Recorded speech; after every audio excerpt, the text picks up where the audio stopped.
Vous voilà arrivé sur cette chaîne parce que vous avez des troubles du sommeil. Alors bienvenue dans cette séance pour vous aider. Installez-vous là où vous êtes pour la nuit, dans votre lit ou ailleurs, dans l'obscurité ou dans une lumière très douce, dans la position que votre corps préfère. Et il n'y a pas de meilleure position plus qu'une autre. C'est celle qui vous permet d'être confortable.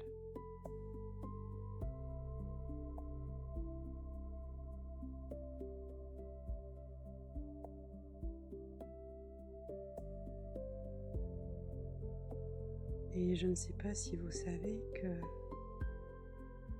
finalement, vous n'avez rien à faire de particulier. Les choses se font comme elles doivent se faire. Il n'y a rien à prouver, rien à réussir. Vous pouvez simplement vous laisser guider par ma voix. Cette voix qui vous devient de plus en plus familière au fur et à mesure de cette séance.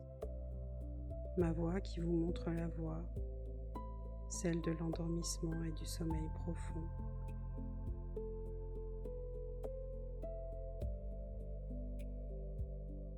Et puis, vous pouvez vouloir observer votre respiration. Remarquez à quel rythme votre respiration se fait.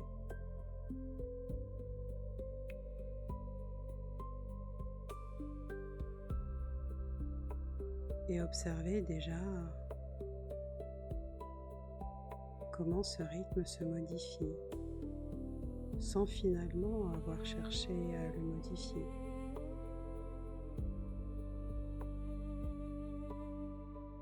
Parce que votre corps est intelligent et qu'il est capable de faire des choses en toute autonomie, comme allonger la respiration,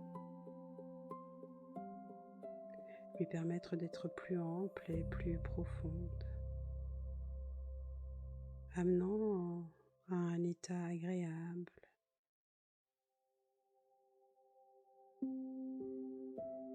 tout simplement, tout naturellement. Et en écoutant cette séance, ces mots, une petite part de vous se souvient d'un temps où s'endormir était très facile, où il suffisait de fermer les yeux n'importe où pour que le sommeil vienne tout seul, comme une évidence.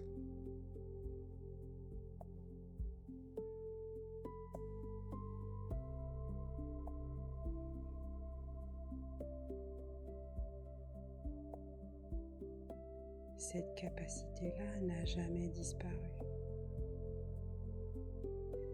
Elle est toujours là, présente quelque part en vous. Elle patiente, un peu comme une vieille amie qui attend simplement qu'on lui fasse à nouveau un petit peu de place.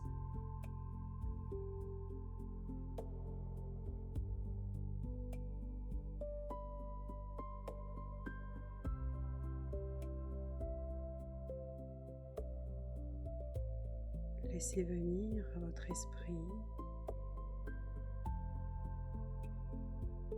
l'image d'une forêt.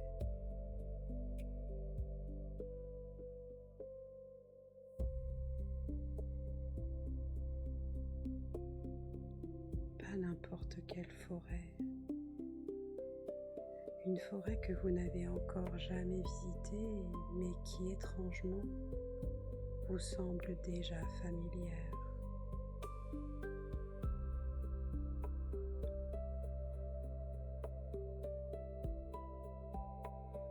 Une forêt où la nuit n'est jamais tout à fait fait noir, où une brume légère argentée flotte entre les troncs des arbres, comme respirée par les arbres eux-mêmes.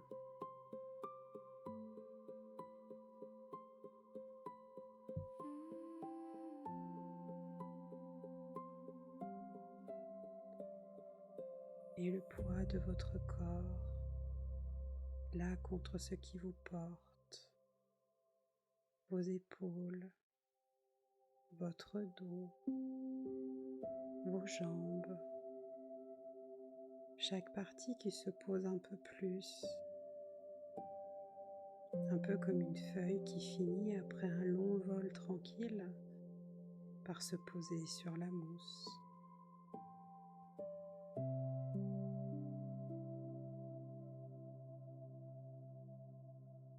Et à chaque respiration, une sensation de douceur qui descend depuis le sommet de votre tête.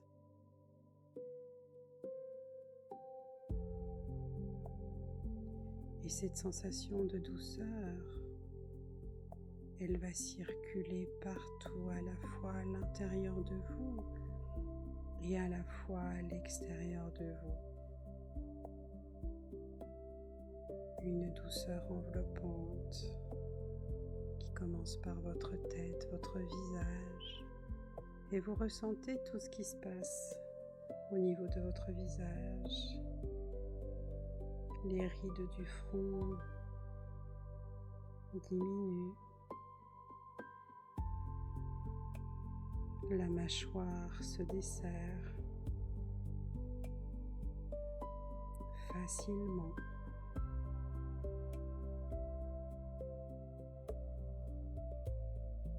Cette énergie continue de circuler et vous pouvez la sentir, la ressentir au niveau de votre cou, de vos omoplates, de vos bras, jusqu'au bout de vos doigts.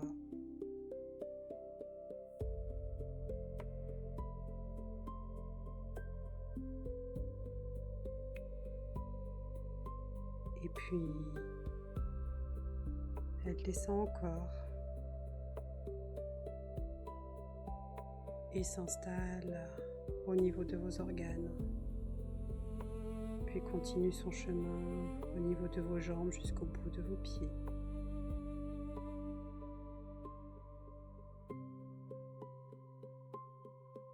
Et au loin, dans cette forêt qui se dessine derrière vos paupières fermées, vous entendez peut-être un bruissement très doux, des feuilles qui frémissent sans qu'aucun vent ne souffle vraiment. Et ici et là, de minuscules points de lumière qui s'allument et qui s'éteignent lentement, comme une respiration. Ce sont des lucioles, ou peut-être quelque chose qui y ressemble.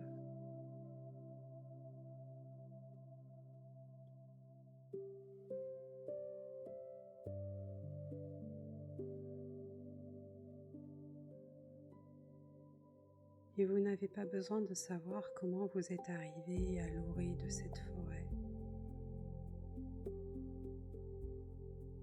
Dans les rêves, on est simplement là. Et c'est bien suffisant.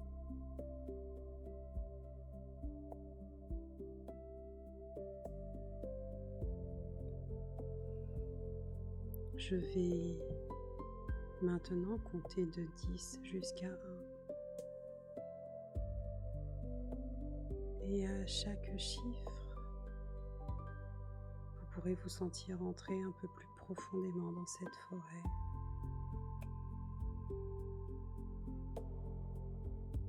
Tout comme un peu plus profondément dans le repos.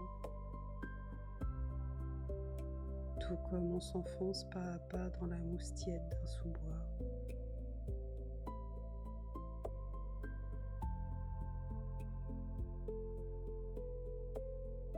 6.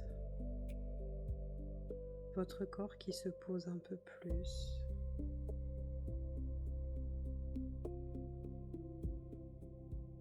9.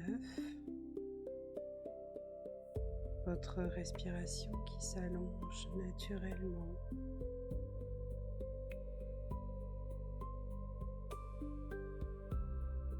8. La brume argentée qui s'épaissit doucement autour de vous.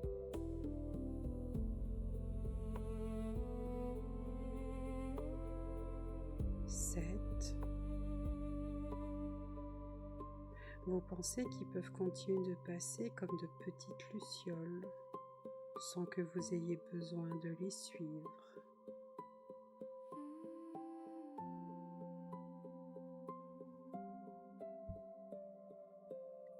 6. Votre corps de plus en plus tranquille.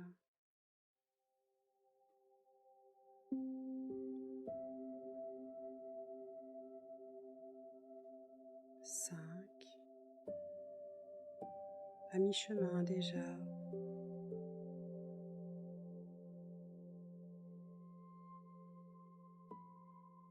4. Une part de vous connaît ce chemin depuis toujours.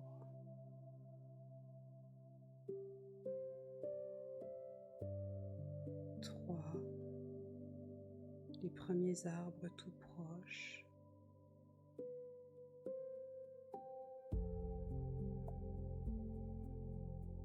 2. Presque là.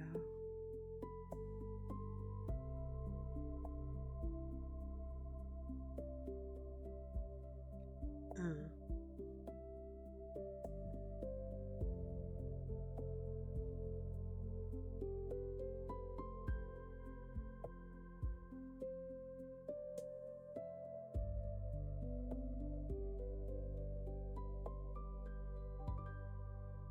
Et vous voici à l'orée de la forêt.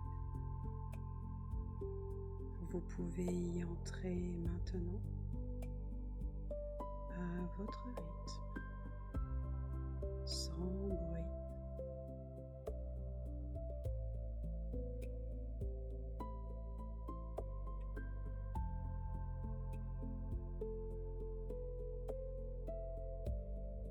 Sous vos pas,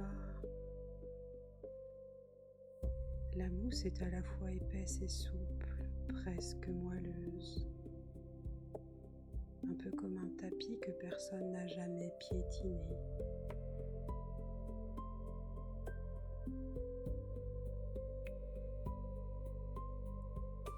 Les arbres ici sont immenses.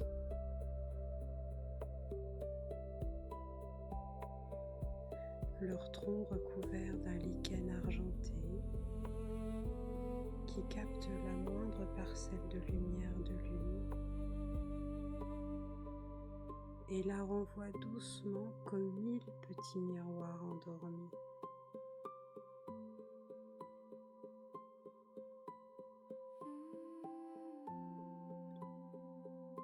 Vous avancez sans effort,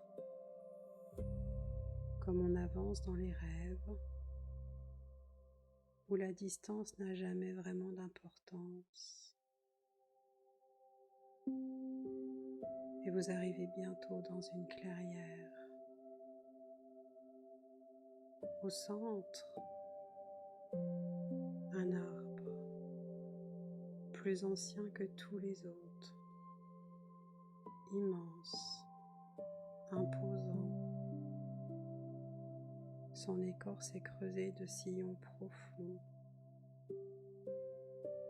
Ses racines sont larges. Elles ondulent hors du sol, comme des vagues figées.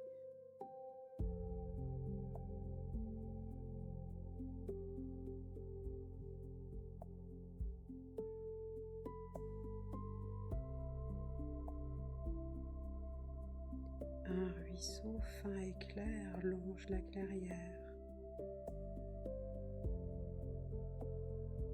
Son eau si calme qu'elle semble à peine couler. Et partout suspendus dans les airs, de minuscules lumières dorées dansent lentement, sans jamais se presser. Des lucioles sûrement, ou peut-être quelque chose d'un peu plus ancien que des lucioles.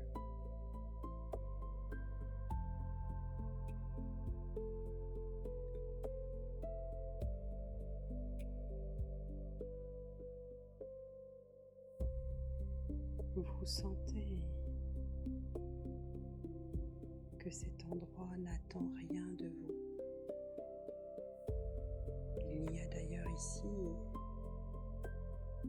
personne pour vous accueillir, personne pour vous parler, et c'est très bien ainsi, n'est-ce pas?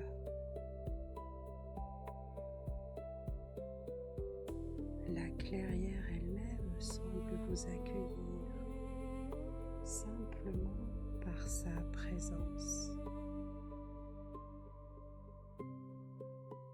La mousse qui s'offre à vous, l'arbre qui penche légèrement ses branches, qui offre un toit, le ruisseau qui chuchote sans rien dire de précis.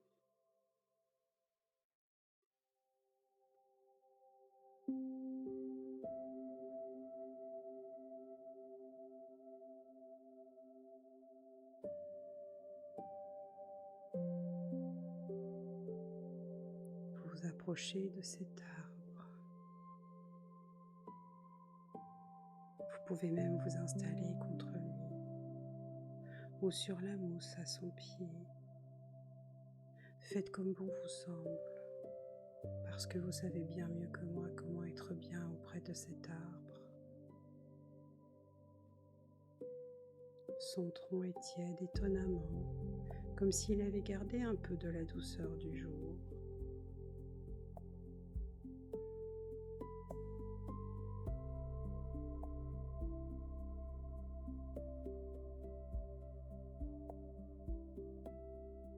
Et là, dans cette clairière, bercée par le bruissement très doux des feuilles et le murmure presque silencieux du ruisseau,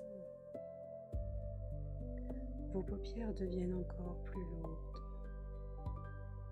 et vous sentez que vous pourriez, si vous le vouliez, fermer les yeux une seconde fois. Un peu comme si vous fermiez les yeux à l'intérieur même de ce lieu où vos yeux sont déjà fermés.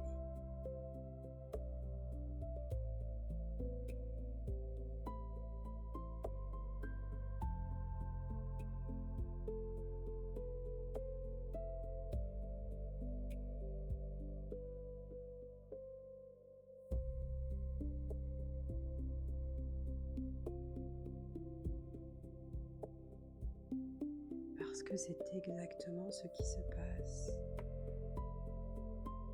Vos paupières dans la clairière se ferment doucement.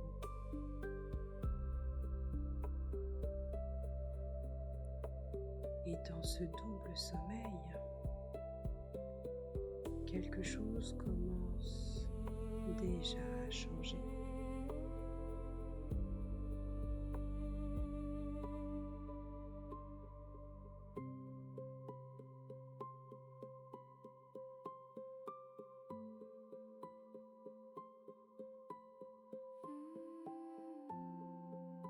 Vous ne savez plus très bien si vous dormez dans la clairière ou si la clairière elle-même se met à rêver autour de vous.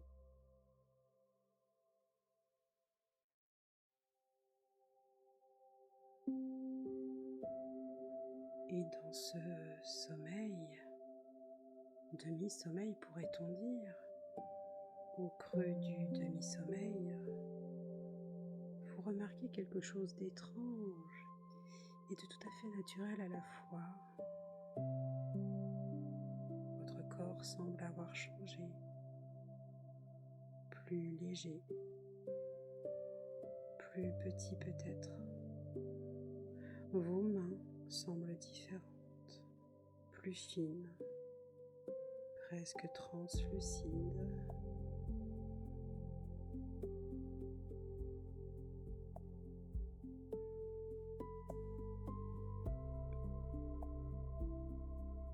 Dans ce rêve au cœur du rêve, vous devenez une petite silhouette de la forêt. Alors je ne sais pas si c'est un lutin, un elfe, une fée ou un autre esprit de la forêt comme on en trouve dans les très vieux contes. Et vous portez avec vous quelque chose. C'est une pelote de fil serrée contre vous.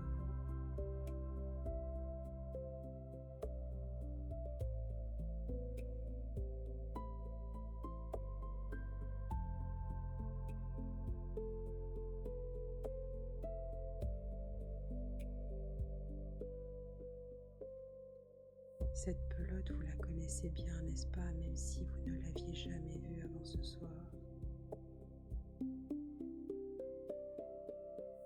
Chaque fil représente une petite chose à laquelle vous avez pensé aujourd'hui. Et vous voyez bien de quoi je parle, n'est-ce pas?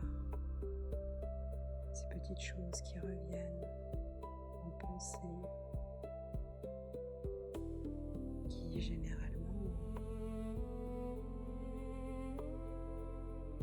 ont une connotation négative, une injonction, une obligation.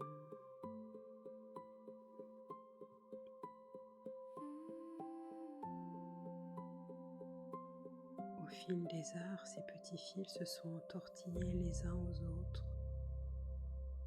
formant une pelote de plus en plus dense, de plus en plus emmêlée.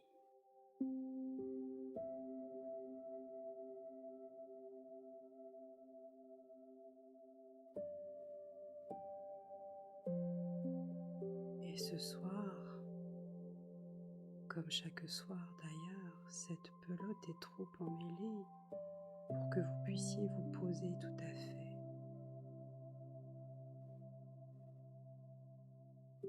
Alors vous vous mettez à marcher.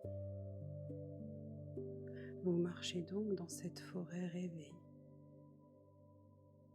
à la recherche d'un endroit où la déposer.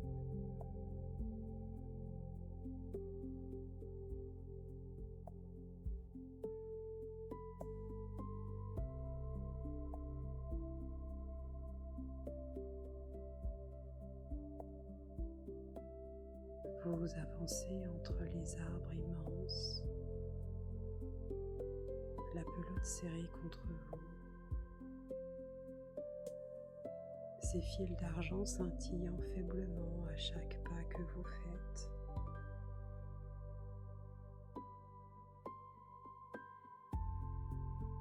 La forêt ici semble se souvenir de vous,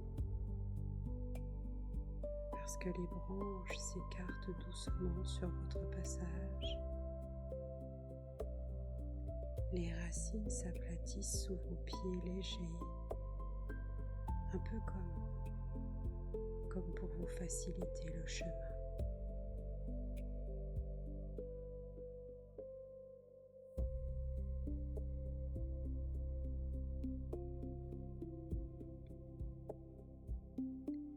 Vous réalisez que plus vous avancez, plus la pelote vous semble lourde. C'est pas qu'elle est grossie, c'est peut-être parce que vous commencez pour la première fois à sentir vraiment son poids maintenant, que vous n'êtes plus occupé à la porter sans y penser.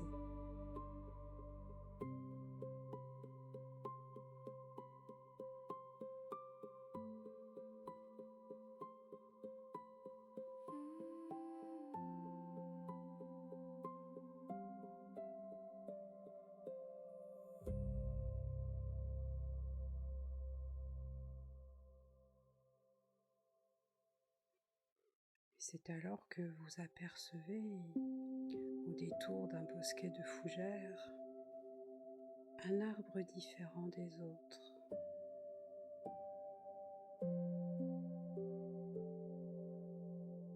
Un vieux chêne,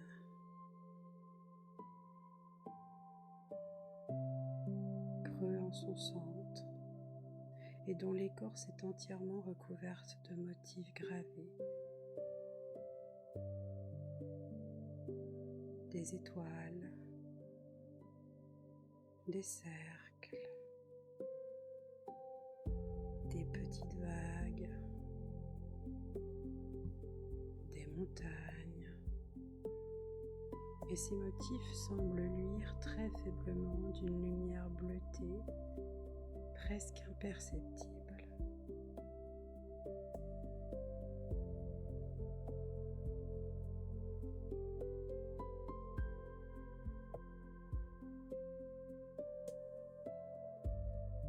Vous vous rapprochez, à la fois intrigué et curieuse, et à mesure que vous vous rapprochez, les motifs gravés semblent réagir à votre présence. Leur lueur s'intensifie doucement, comme si c'était une braise qu'on ranimait sans y toucher.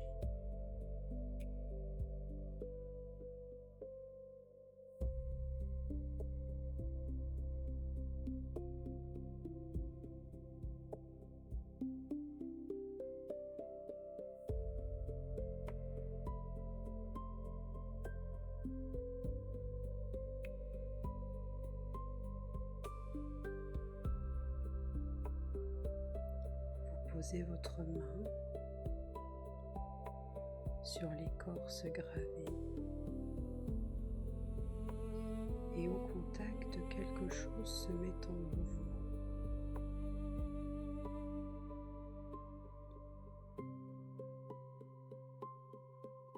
Les motifs commencent à bouger très lentement, un peu comme une eau qui se met à recouler après être restée immobile trop longtemps.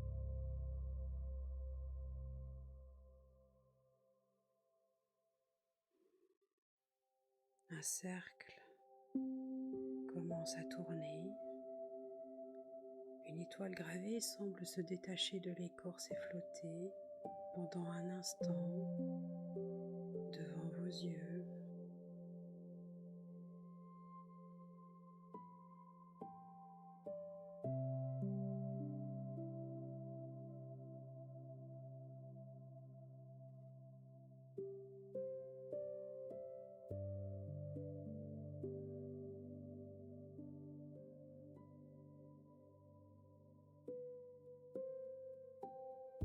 Et sans qu'aucune voix ne vous raconte quoi que ce soit, sans personne pour vous parler, il y a une image qui se forme tout autour de vous, comme si l'arbre lui-même se souvenait à voix haute par la seule lumière que dégagent ces gravures.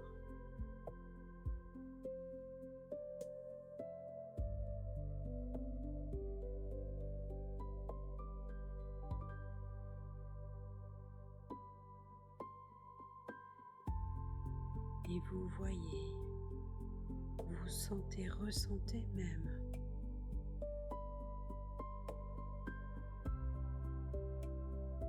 une toute première nuit. Eh bien en fait, c'est la toute première nuit de cette forêt.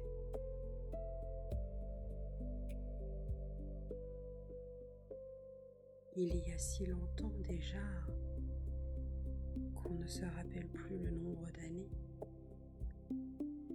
que les arbres n'étaient encore que de jeunes pousses.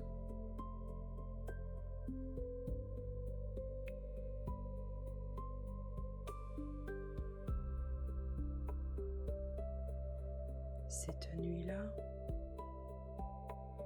la lune, elle aussi bien plus jeune, descendait pour la première fois ses rayons jusqu'au sol de la forêt.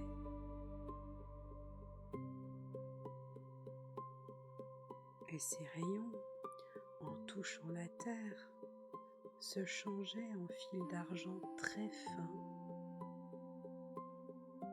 semblables à ceux de votre pelote.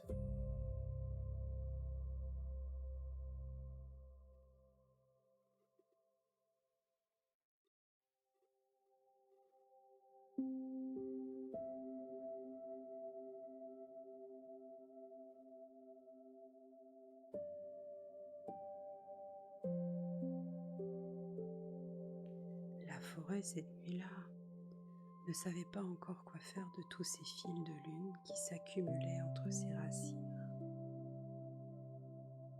Ils s'entortillaient les uns dans les autres nuit après nuit, et la forêt elle-même avait du mal à se reposer, encombrée par tous ces fils argentés qu'elle ne savait pas poser.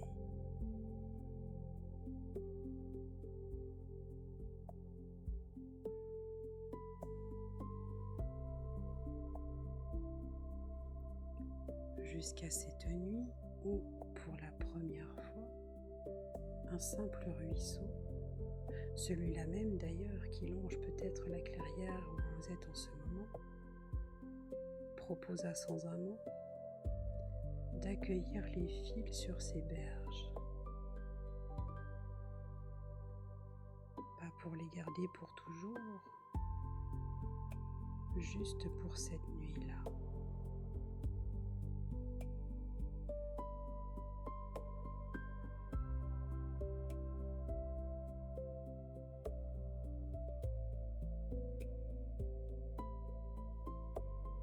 Et les fils posés sur les berges humides de ce ruisseau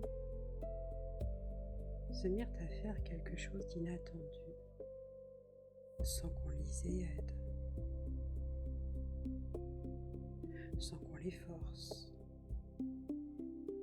Ils commencèrent tout doucement à se dénouer d'eux-mêmes, un fil après l'autre, pas tous en même temps d'ailleurs, parce qu'il n'y avait aucune urgence, mais l'un après l'autre, à leur propre rythme.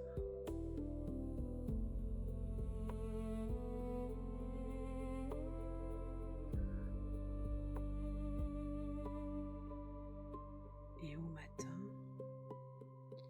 là où les fils emmêlés avaient passé la nuit, eh bien on ne trouvait plus que de la rosée posée sur chaque brin d'herbe,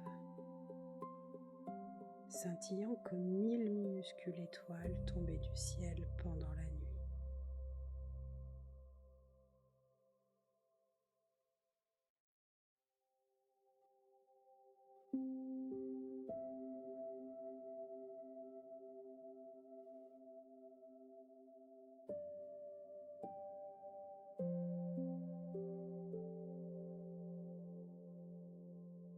La vision gravée dans l'écorce commence à s'estomper doucement,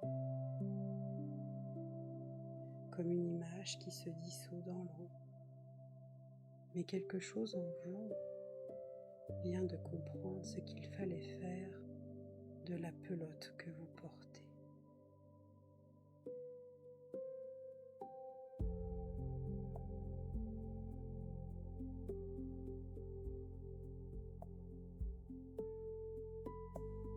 Vous reprenez votre chemin, la pelote toujours contre vous.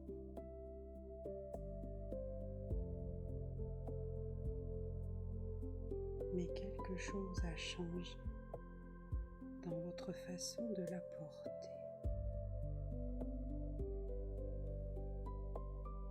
Vous savez maintenant qu'il existe un endroit pour elle.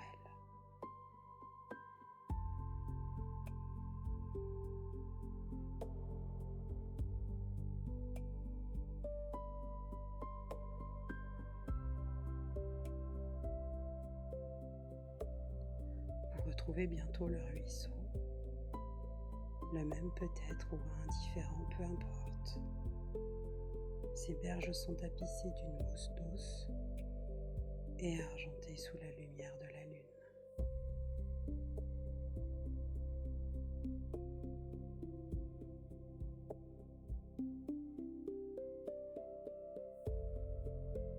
Et là, sans réfléchir, presque comme un geste que votre corps connaît déjà,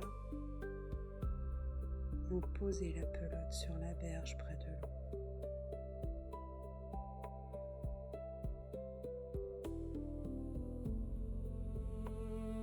Et rien de terrible ne se produit. La forêt continue de respirer, vous aussi. Et tout est exactement comme avant.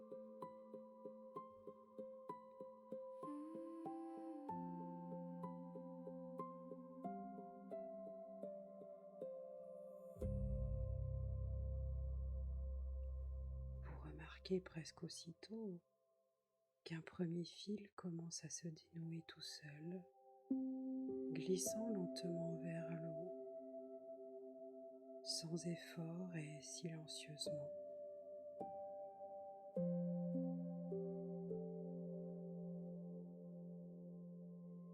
Puis un deuxième.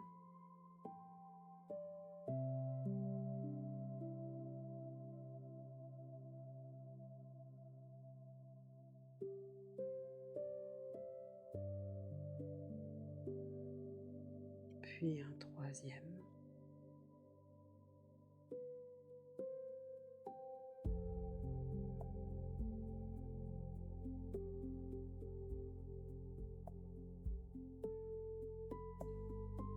Et à mesure que les fils se dénouent, vous sentez vos propres épaules devenir un peu plus légères, un peu plus basses, un peu plus calmes.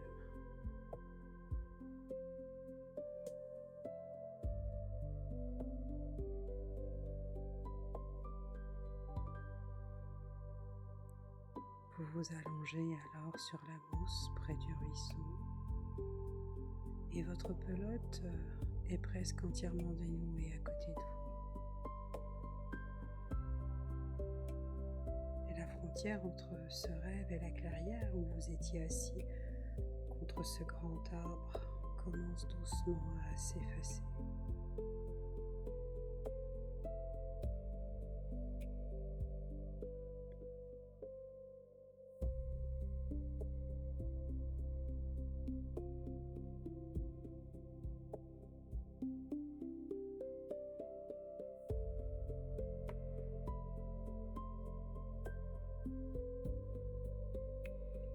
Vous ne savez plus très bien si vous êtes ce petit être de la forêt en train de s'endormir sur la mousse,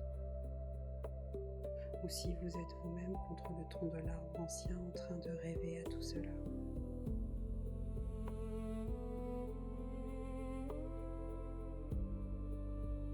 Et finalement, cet état est encore plus propice au repos.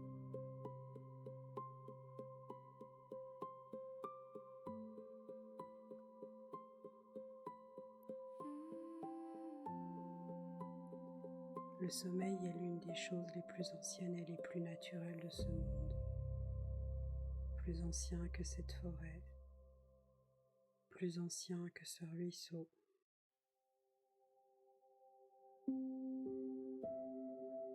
Il est présent en vous depuis toujours, comme une capacité qui n'a jamais eu besoin d'être apprise.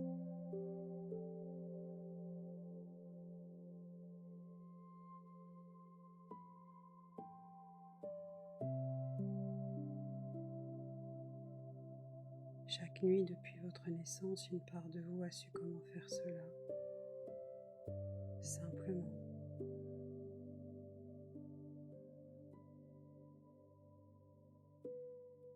Et cette nuit, vous pouvez continuer ce repos vous-même.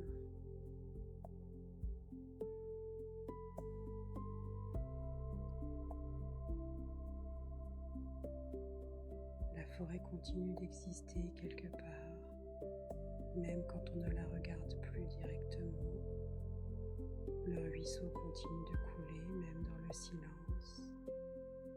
Les fils continuent de se dénouer doucement un par un, toute la nuit s'il le faut.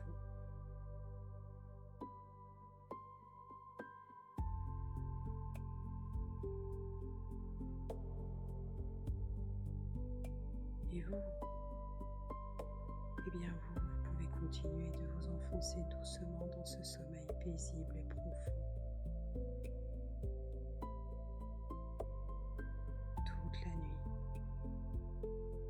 traversant les heures comme on traverse une forêt tranquille sans se presser.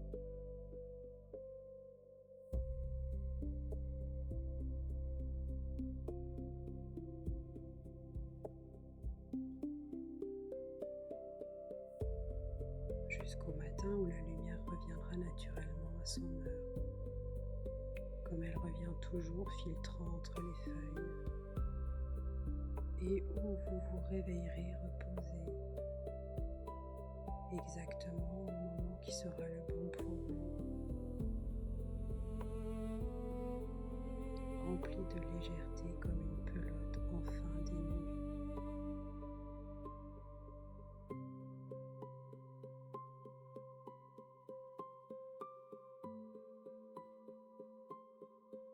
Mais cela est une autre histoire. Une histoire pour demain matin.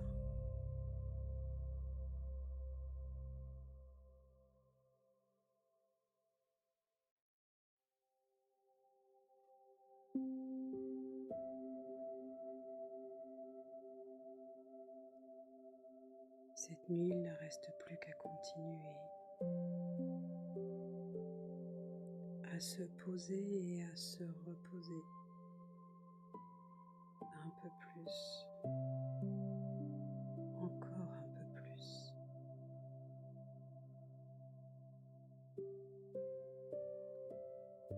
Les fils se dénouent tranquillement. Le ruisseau qui continue.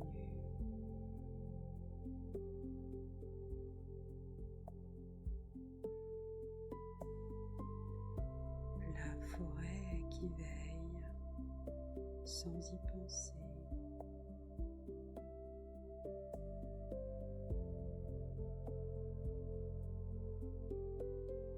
Toute la nuit.